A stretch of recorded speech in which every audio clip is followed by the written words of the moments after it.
AP సార్వత్రిక ఎన్నికల నగారా మోగనుంది. రేపు మధ్యాహ్నం 3 గంటలకు ఎన్నికల స్కెడ్యూల్ విడుదల చేయనుంది కేంద్ర ఎన్నికల సంఘం. లోక్సభతో పాటు అసెంబ్లీల ఎన్నికల స్కెడ్యూల్ విడుదల కానుంది. సాధారణ ఎన్నికలతో పాటు ఆంధ్రప్రదేశ్, అరుణాచల్ ప్రదేశ్, ఒడిశా, సిక్కిం రాష్ట్రాల్లో అసెంబ్లీ ఎన్నికలు జరగనున్నాయి.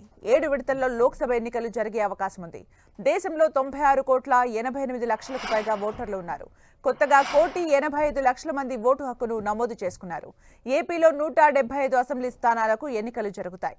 అరుణాచల్ ప్రదేశ్లో 60, ఒడిశాలో 147, సిక్కింలో 32 అసెంబ్లీ స్థానాలకు ఎన్నికలు జరగనున్నాయి.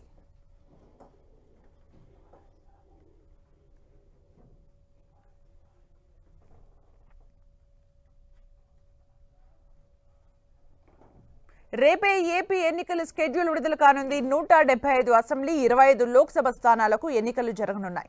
సాధారణ ఎన్నికలతో పాటు ఏపీ ఎన్నికల స్కెడ్యూల్ ప్రకటించనుంది ఈసీ. ఇప్పటికే ఏపీలో రాజకీయ వాతావరణం హాట్ గా మారింది. అభ్యర్థుల ప్రకటనలో రాజకీయ పార్టీలు బిజీగా ఉన్నాయి.